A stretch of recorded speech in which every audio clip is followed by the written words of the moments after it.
আসসালামু আলাইকুম প্রিয় শিক্ষার্থী ভাই বোনেরা, আশা করি সবাই ভালো আছেন। এই প্রশ্নটিও আপনাদের জন্য গুরুত্বপূর্ণ। এটা নন মেজরদের খুবই প্রায় সময় আসে, তো আপনারা মেজর স্টুডেন্ট, আপনাদের জন্য এটা আসতে পারে। তো দেখেন, প্রশ্নটি হলো কি, একজন নভোচারী পৃথিবী প্রদক্ষিণকালে নিজেকে ওজনহীন মনে করে কেন? ব্যাখ্যা করে। এখন নভোচারী কাকে বলে? নভোচারী হলো যে কি করে, যে আকাশে ভ্রমণ করে, তাই না? এখন আকাশে ভ্রমণ করার জন্য, আকাশে বা মহাকাশে যারা ভ্রমণ করে তাদেরকে নভোচারী বলা হয়। তো নভোচারী তো আর আপনি একা একা ভ্রমণ করতে পারেন না, তাদের জন্য একটা কি লাগে, একটা কি যন্ত্র লাগে, ঠিক আছে? একটা যন্ত্র লাগে, সেই যন্ত্রটা হলো মনে করেন কৃত্রিম উপগ্রহ। কি লাগে? কৃত্রিম উপগ্রহ। কারণ কৃত্রিম উপগ্রহ কিন্তু বা স্যাটেলাইট কিন্তু আমরা কিন্তু উৎক্ষেপণ করি। যেমন চাঁদ কিন্তু একটা উপগ্রহ, পৃথিবীর চারদিকে ঘুরছে চাঁদ। তো এখন চাঁদে উঠা তো মানুষ পৃথিবীকে প্রদক্ষিণ করতে পারবে না, তাহলে কিসের মাধ্যমে করতে পারবে? বিভিন্ন যে স্যাটেলাইট আছে, যেমন স্যাটেলাইট যেমন কি করে পুরা পৃথিবীকে চারদিকে কি আবর্তন করে বা ঘুরে, ঠিক ওরকম স্যাটেলাইটে যদি একজন ব্যক্তিকে পাঠানো হয়, তখন এই নভোচারী কিন্তু যে কৃত্রিম উপগ্রহ বা স্যাটেলাইট যখন পৃথিবীকে আবর্তন করবে, তখন নভোচারীও কিন্তু পৃথিবীকে আবর্তন করবে, ঠিক আছে? আচ্ছা, তখন তাহলে একটা কৃত্রিম উপগ্রহে যদি নভোচারী যায়, তাহলে সেই নভোচারীটা ওই কৃত্রিম উপগ্রহে থাকাকালীন পৃথিবীকে প্রদক্ষিণ করার সময় নিজেকে ওজনহীন মনে করে কেন, সেটা আমরা দেখব। তো মনে করি ও কেন্দ্র বিশিষ্ট পৃথিবীর ভর এম এবং পৃথিবীর ব্যাসার্ধ আর। কেন্দ্র ও, পৃথিবীর ভর হলো এম এবং ব্যাসার্ধ হলো পৃথিবীর আর। ধরি পৃথিবীর কেন্দ্র ও থেকে এইচ দূরত্বে এম ভরের একটা কৃত্রিম উপগ্রহ বি বেগে আবর্তন করছে। তাহলে কেন্দ্র থেকে আমার এইচ দূরে, এই যে এইচ দূরে আমার একটা এম ভরের একটা কৃত্রিম উপগ্রহ মনে করেন আবর্তন করছে, পৃথিবীকে আবর্তন করছে।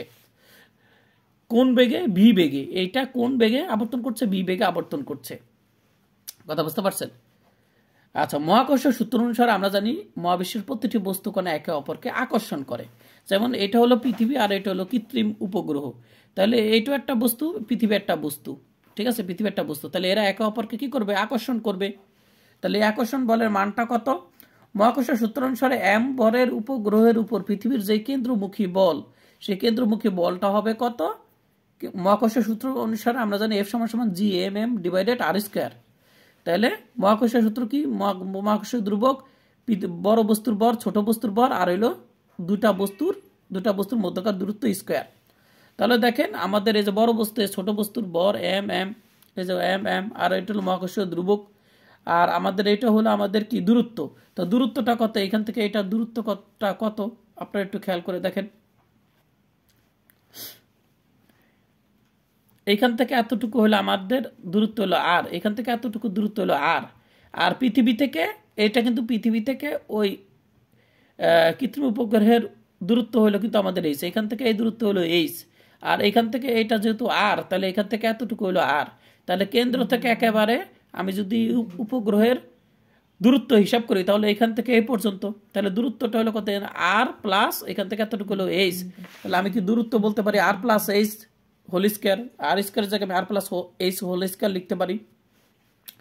আবার উপগ্রহের কেন্দ্রমুখী বলটা মানে কি? আসলে এইটা যখন স্যাটেলাইটটা যখন বা কৃত্রিম উপগ্রহ ঘুরবে, তখন এই পৃথিবী এই স্যাটেলাইটকে তার কেন্দ্রের দিকে কি করবে? একটা আকর্ষণ করবে, ঠিক আছে? বা কেন্দ্রের দিকে আকর্ষণ করবে।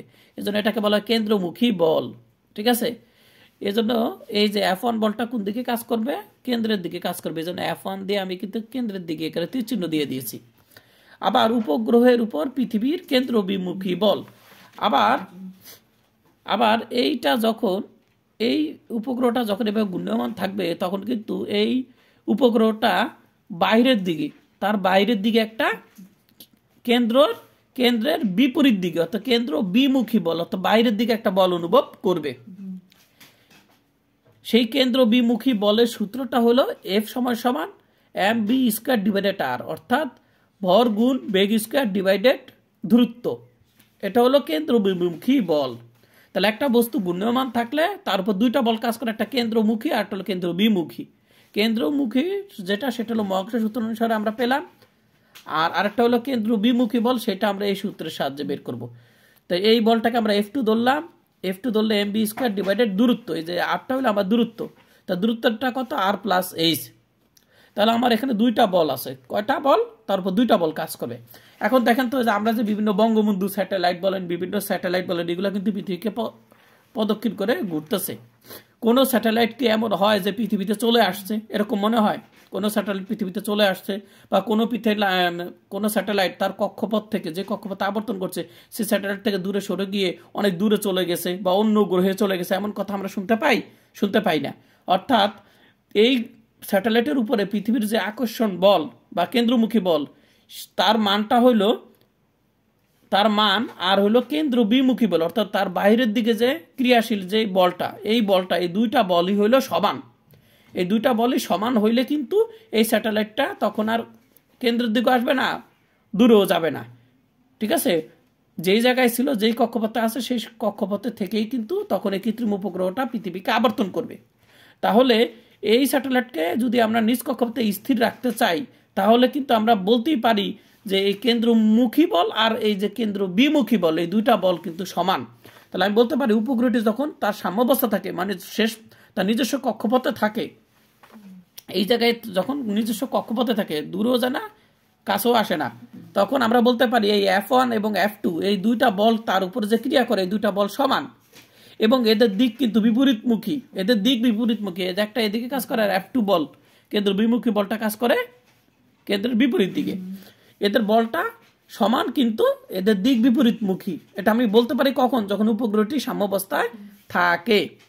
তাহলে আমি কি বলতে পারি F1 আর F2 হলো সমান, যেহেতু দিক বিপরীতমুখী, তাহলে F1 আর F2 দিক বিপরীতমুখী হওয়ার কারণে এখানে মাইনাস চিহ্ন চলে এসেছে। ঠিক আছে, এখন কথা হইলো এইখানে, তাহলে এই যে উপগ্রহটি আছে, কৃত্রিম উপগ্রহটি, এটা তাহলে কি পরিমাণ বল অনুভব করবে? সুতরাং কৃত্রিম উপগ্রহের উপর পৃথিবীর যে আকর্ষণ বল, এই আকর্ষণ বলটা কিরকম থাকবে, পৃথিবী তার উপরে কি পরিমাণ আকর্ষণ বল কাজ করবে?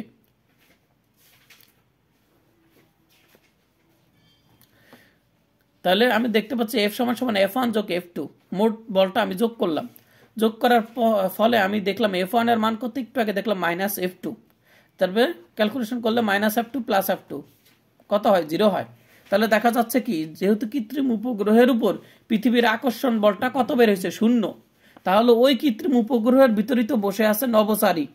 তাই নভোচারী কৃত্রিম উপগ্রহের সাহায্যে পৃথিবী প্রদক্ষিণ যখন করতে যায়, তখন নিজেকে কি মনে করবে? ওজনহীন মনে করবে, কারণ তার উপর তো কোনো পৃথিবীর কোনো আকর্ষণ বলই নাই।